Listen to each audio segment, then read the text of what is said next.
Prier. C'est invoquer Dieu. C'est parler à Dieu.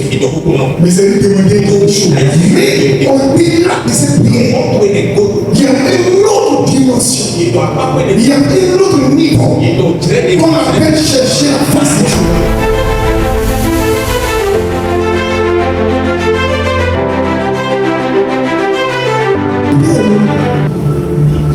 Le message de ce jour est intitulé Prie et cherche la face de Dieu. Prie et cherche la face de Dieu. Il y a une différence, bien-aimé le Seigneur, entre prier et chercher la face de Dieu.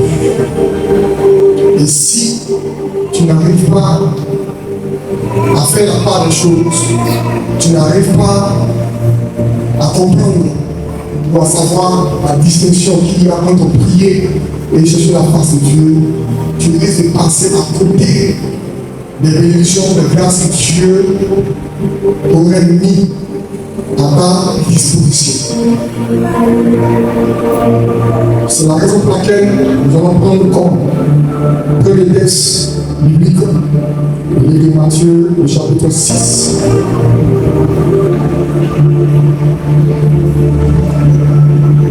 À partir du verset 9.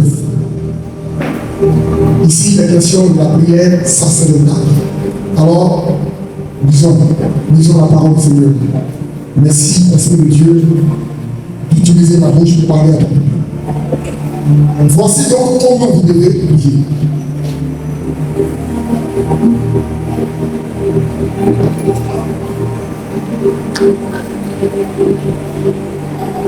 Alléluia.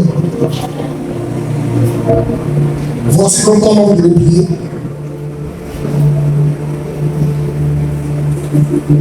Notre Père qui est aux cieux, que ton nom soit sanctifié, que ton règne vienne, que ta volonté soit faite sur la terre comme au ciel.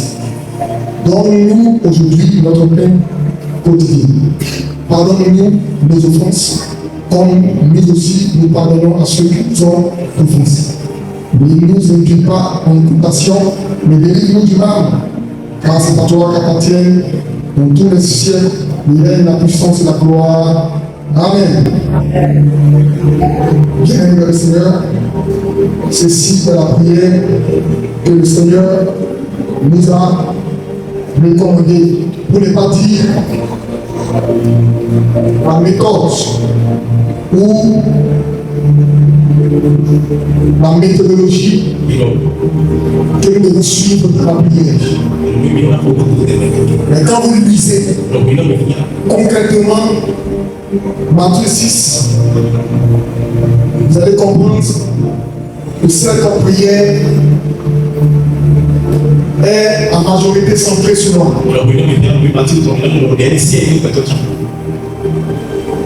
Quand la Bible dit donne-nous notre pain de ce jour. Alléluia. Quand la Bible dit pardonne-nous nos offenses comme nous pardonnons. Ne nous induis pas en tentation, mais délivre-nous du mal. Vous avez constaté que cette prière est plus centrée sur moi.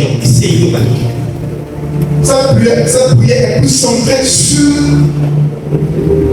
les intérêts de l'homme.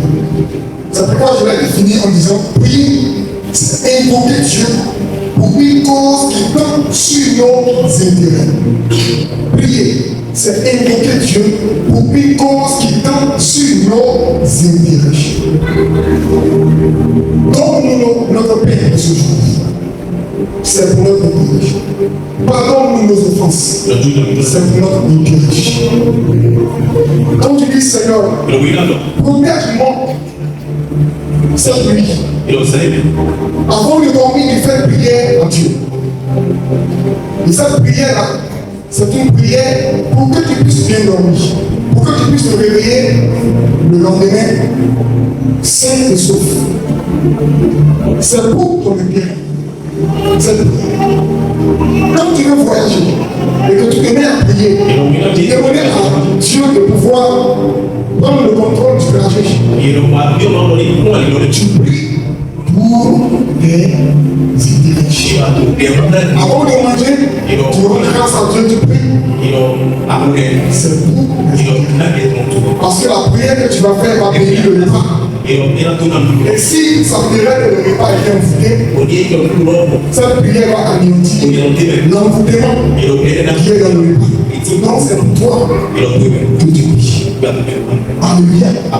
C'est pourquoi je dis invoquer Dieu pour une cause qui donne sur nos intérêts. Quand on prend la prière en tant que tel, et quand on la dépouille, quand on la décortique, la majeure partie des paroles que nous prononçons vont dans le sens de nos intérêts. Pour ne pas vivre dans le sens de nos intérêts. Alléluia. Alors, prier, c'est invoquer Dieu. C'est parler à Dieu. Mais c'est lui demander quelque chose. Arrête-toi. Ta vie, ton avenir, ta santé, la réussite des enfants, la prospérité de tes entreprises, ton mariage, la fécondité, la délivrance. Quand tu commences à prier en ce sens, tu pries pour tes intérêts, tu pries pour ta satisfaction, tu pries pour que tu sois comblé, pour que tu sois heureux, pour que tu sois dans la joie. Mais au-delà de cette prière, il y a une autre dimension, il y a un autre niveau qu'on appelle chercher la face de Dieu, qui n'a rien à voir avec une prière centrée sur nos intérêts.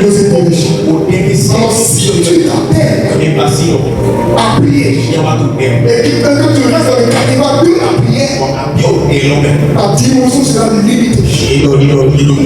Ta vie sera limitée. Pourquoi? Parce que même que la prière nous ouvre les cieux et elle nous permet de bénéficier des grâces de Dieu. Elle nous permet de bénéficier des faveurs de Dieu. Mais la prière ne transforme pas le cœur. Dis à ton frère, la prière ne transforme pas le cœur. La prière ne change pas le cœur. La prière ne nous permet ou ne nous donne pas cette possibilité d'être semblable à celui qui est vivant. Tu pries, tu auras du travail, tu auras des enfants, tu auras de l'argent. Quand est musulman, quand est bouddhiste, quand une personne qui est dans une région quelconque peut considérer prendre part à nos buts et recevoir une guérison, recevoir une délivrance, recevoir une grâce. Et elle partira avec cette grâce. Pas parce qu'elle a reçu Christ, pas parce qu'elle a fait alliance avec Jésus, mais parce qu'elle était dans une disposition de prière. Et Dieu qui ne fait acception de personne va lui accorder ce que son cœur désire. Ce qui n'a rien à voir avec la transformation de cette personne. Et en ce qui concerne la transformation, il n'est pas question de prière, mais il est question de la face de Dieu. La face de Dieu. Alléluia. C'est pourquoi nous allons prendre la parole de Dieu dans le livre de Psaume. Psaume 42, verset 1. Psaume 63, verset 1. Psaume 84, verset 2. On va dire ces trois verset 1. La parole de Dieu est l'esprit de vie. Je lis la parole de Dieu. Le chant des chants, cantique des fils de corps, comme une biche soupire après les corridors. Ainsi mon âme soupire après toi, ô Dieu. Psaume 63, verset 1. Ô Dieu, tu es mon Dieu, je te cherche. Mon âme a soif de toi, mon corps soupire après toi, dans une terre aride, desséchée, sans eau.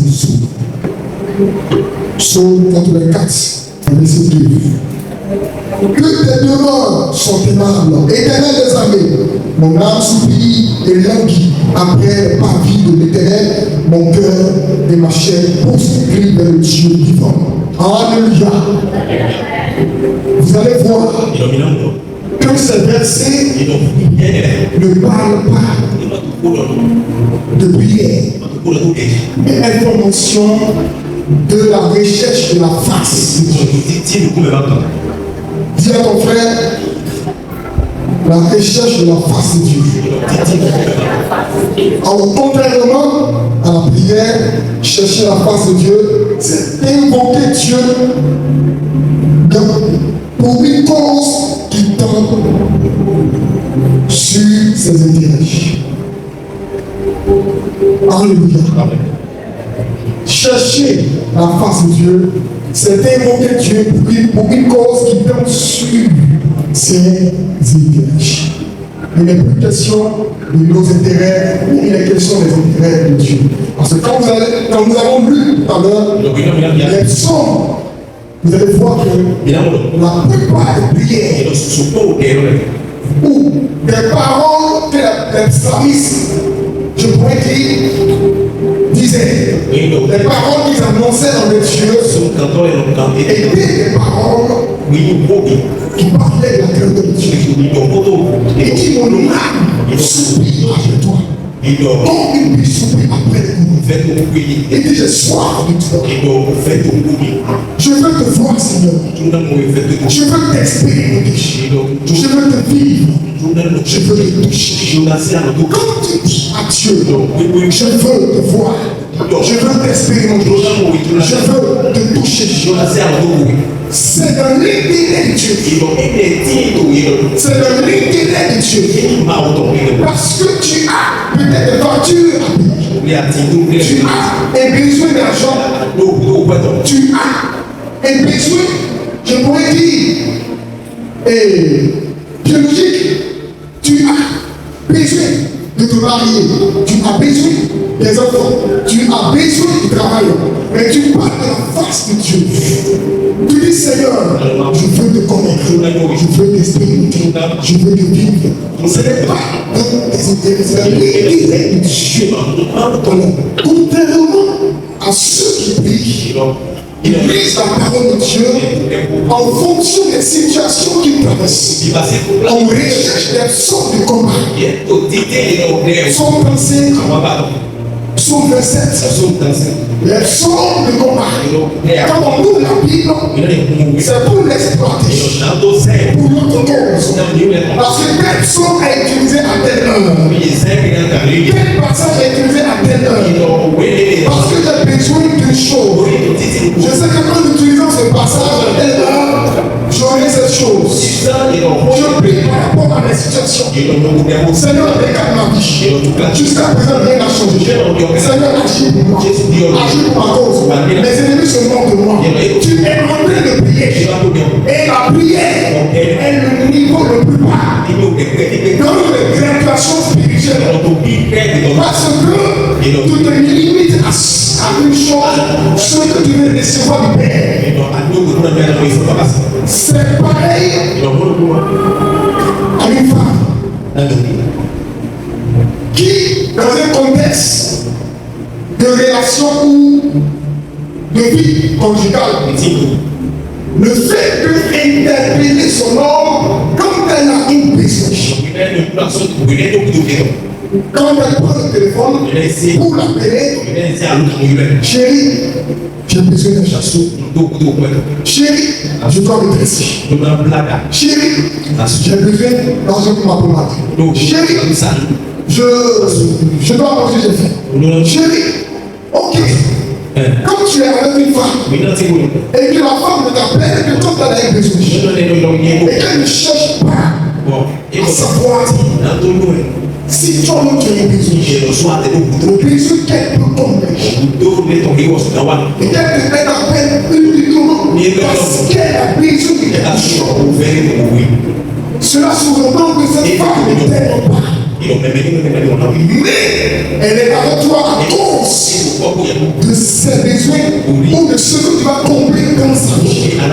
Parce que le jour où elle va constater que c'est quel démon tu ne lui accordes pas cela, tout dans sa vie que tu l'as, sa physionomie va changer. Elle va commencer à faire des mines. La manière de parler va changer. Parce que sa présence dans ta vie est conditionnée par le fait que tu possèdes ce dont tu as besoin. Voici comment nous marchons avec Dieu. Il y a beaucoup de prières dans l'église, mais il y a peu de personnes qui cherchent à face de Dieu. Et si ta vie est limitée à la prière, Dieu te regardera. Mais son action envers toi sera puissante. Il va marcher avec toi comme l'un. Parce que quand un homme constate qu'une femme ne l'aime pas, et que la femme est attachée à lui pour le matériel, même quand tu vas vouloir lui donner ce qu'elle demande, il ne le fera pas avec compassion. Il ne le fera pas avec ton zèle. Mais il le fera. Il ne sera pas content. Mais il le fera parce qu'il aime. Alléluia. Il n'est pas content, mais il donne la chose. Il sait que tu ne l'aimes pas, mais lui il t'aime. Mais le jour qu'il saura que ce n'est pas pour ton argent, que cette femme cherche à savoir ses besoins, et que même quand cette femme reçoit de l'argent de lui, elle essaie même de lui dire non, c'est de trop. C'est trop ce que tu m'as donné. Tu as des besoins toi aussi. Quand une personne appelle, son mari vous dit, est-ce que tu as besoin de moi pour quelque chose? Je peux t'aider dans quelque chose. Qu'est-ce qui se passe avec toi? Je me sens calme. Il y a un problème. Je peux t'aider. Alléluia. Une personne qui est en train de rechercher à soutenir ou à aider la personne. Ça veut dire qu'elle est en train de privilégier les intérêts de l'autre. Ce n'est plus dans le contexte. Prie par rapport à quelque chose. J'ai besoin de ça. J'ai besoin de ça. J'ai besoin de ça. Et cette fois-ci, elle cherche ce que l'autre a besoin. Je veux que tu t'intéresses à ses besoins. La question qu'il faut se poser. Est-ce que tu aimes Jésus? Tu me diras que oui. Oui, j'aime Jésus. Mais l'amour que tu as pour lui, c'est un amour contre-griffe. Parce que tant que tu seras une prière, une prieuse, ton amour pour Dieu sera un amour qui doit être vu avec comme une loupe. On doit l'examiner. Alléluia. Quand on parle de la face de Dieu, c'est quand une personne ne prie pas par rapport à ses situations, par rapport à ses problèmes, mais elle veut connaître et c'est lui dont il est question. Cette personne veut être comme Dieu. Je veux te descendre. Je veux vivre en toi. Je veux te vivre en moi. Investis-toi en moi, Jésus. Je veux manifester ta nature. Manifester ton cœur. Je veux manifester ton identité. Je veux que mes paroles soient mêlées à tes paroles. Quand je parle, je veux qu'on sente Dieu en moi. Quand j'agis, je veux qu'on sente Dieu en moi. Je veux manifester la bonté de Dieu. Manifester l'amour de Dieu. Manifester la miséricorde de Dieu. Manifester la bienveillance de Dieu. Avoir le cœur de Dieu. Chaque nuit, tu te mets sur la bouche. Tu dis Jésus, j'ai besoin de toi. Transforme mon cœur. Je veux être comme toi. Je veux être comme toi. Jésus, change ma vie. Jésus, utilise-moi. Jésus, je veux accomplir ma destinée. Je veux faire les choses que tu aimes. Je veux faire les choses que tu aimes. Délivre-moi du péché. Délivre-moi de